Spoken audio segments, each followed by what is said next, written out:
Good morning, everyone, and welcome back to my channel once again. So, it's been a long time since I have uploaded my last video.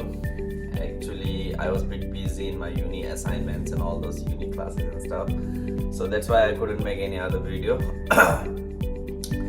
But today I have thought of making another video, and the topic would be on monthly earning versus monthly expenses for an international student here in Australia, especially here in Melbourne. And before that, today I have got an appointment for first dose of COVID Pfizer vaccine at 10 to 10 in the morning. So therefore, first I would go for that, and then we will talk about our today's vlog topic. Look at the weather today, guys. This morning,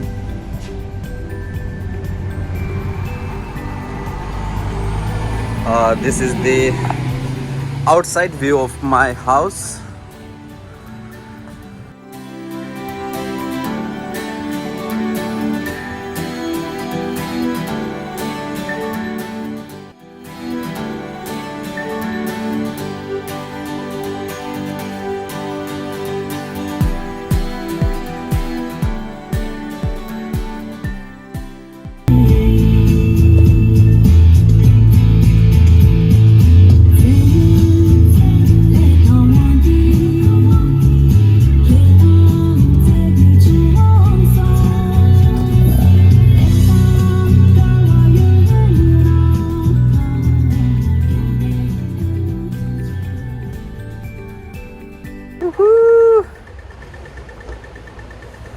So guys, finally I'm done with the first dose of Pfizer vaccine today, and I've got an appointment for the second dose on 4th of November.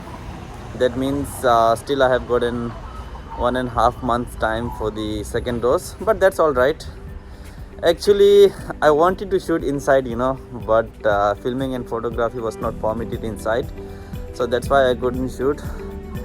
Anyway, now I'm feeling much better after the vaccination, but feeling a bit hungry as well.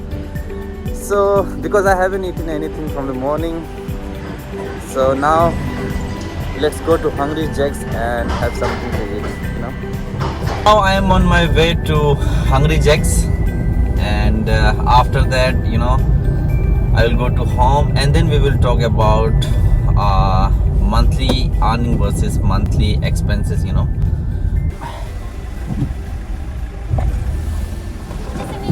Yes, thank you.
So finally I am back to my room, guys, and now let's talk about monthly earning versus monthly expenses for an international students here in Australia.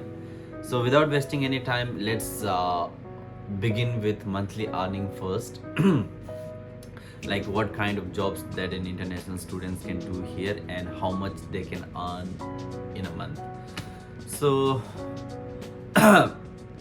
I've listed some common jobs that I've personally seen, people doing here in Melbourne most of the time.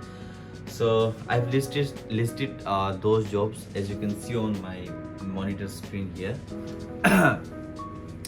These jobs are like bartender, kitchen assistant, waiter, cleaner, delivery driver, retail sales assistant, administrative assistant, receptionist, and so on. So as a student, you can do all these kinds of jobs either on TFN or on like ABN. TFN is a tax file number here in Australia, and ABN is an Australian business number. So, but there's a one condition: you can do this job as a part-time, not as a full-time, because you are a student here, and as a student, you are just allowed to do 20 hours in a week and 40 hours in a fortnight. So that's what you need to keep in mind. Now let's first talk about this bartender job. It's a very good job and it has very good pay rate as well. But in order to get this job, you need to have a responsible service of food and alcohol certificate. You can get that certificate easily. What you need to do is you just have to attend 2 days classes, and then you will get that certificate. Next in our list, we have got retail sales assistant job. It's a very demanding job all over the Australia, to be honest, and it has good pay rate as well. If you are a beginner, you can still get $25 per hour, and if you are a well experienced, then you can normally earn like $30 per hour. And you can apply for this job in different supermarkets like in Coles, Aldi, Woolworth, Kmart, even in petrol station as well. So it's a very good job. And if you talk about monthly earning by doing this job, we can normally earn like 2k to 2.5k in a month. So it's a very good job. It's very preferable.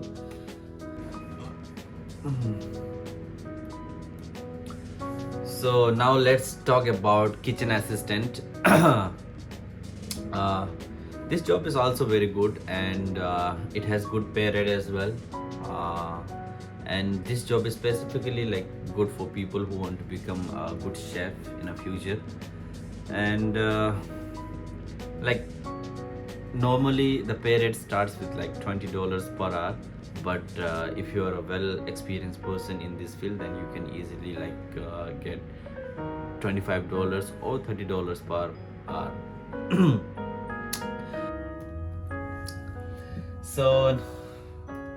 So next in our list, we have got cleaning job as well.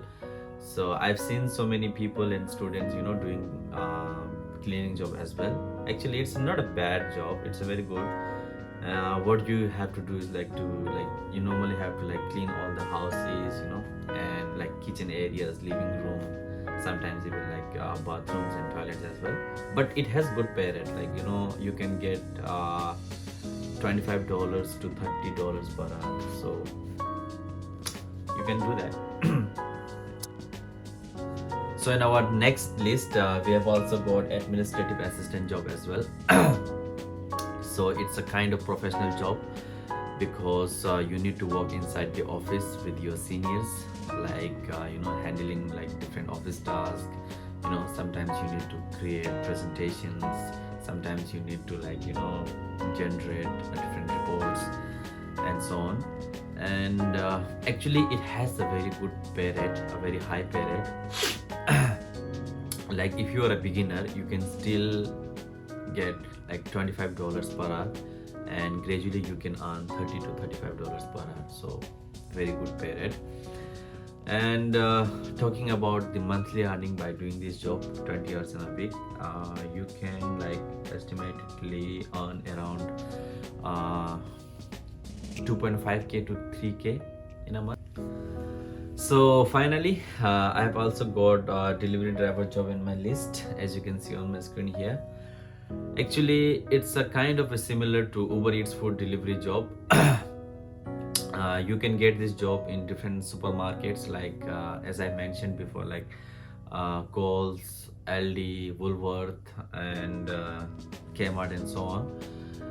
What you really need to do is to like you need to take your vehicle to warehouse, and then like after that you need to like load all those stocks from there, and then ultimately you need to deliver it to supermarkets, like whichever supermarkets you work for, and that's it.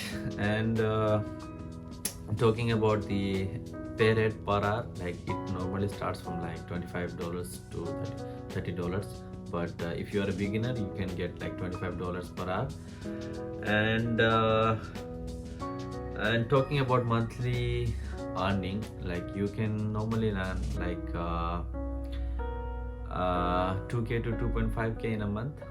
So but in order to do this job you need to have a Victorian driving license, because you can't do this job with your like overseas driving license. So that's what we need to keep in mind. So finally, after talking about all those kinds of jobs, we can like normally predict or assume that like if a person is a new and a beginner, then she can like normally earn around 1.3k to 1.5k in a month.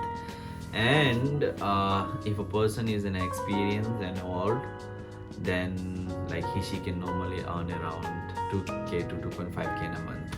So that's what the estimated amount that an international students can earn here in Australia by doing 20 hours in a week.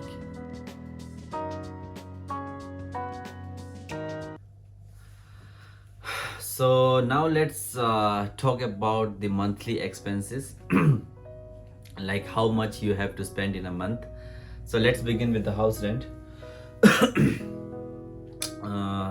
So if you want to live in a sharing room, then you have to spend around like $400 to $500 in a month, and that is with excluding bills. But if you want with an including bills, then you have to pay around like $550 to $650 in a month. And if you want the personal room, you can also get that, but you have to pay a bit more for that, like around $500 to $600 in a month. That is also with excluding bills.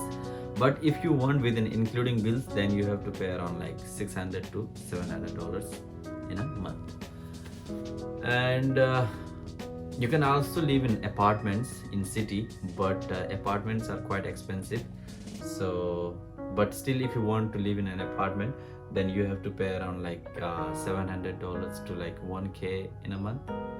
So apartments are quite expensive. Next we have got transportation expenses. Actually, I've seen most of the people here in Melbourne have their own personal car, but the people who do not own their personal car, they travel by bus, tram and train. So actually there's a card, it's called Mikey card.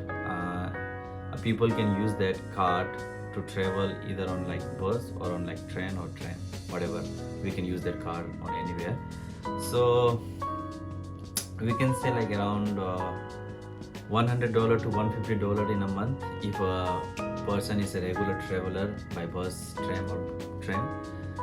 And if you own your own personal car, then the expenses is a bit more than bus and train, because for your personal car you have to pay your monthly insurance payment, you have to pay your registration, and you also have to like fill your fuel. Like it depends upon like how much you drive. So like overall we can say $250 to $350 if you own your own personal car. And if you do not own your personal car, then transportation expenses would be around like $100 to $150 in a month. So that's the estimated amount for the transportation. Actually, I think it's completely depends upon an individual for home groceries, like how often an individual, like buy groceries for their home.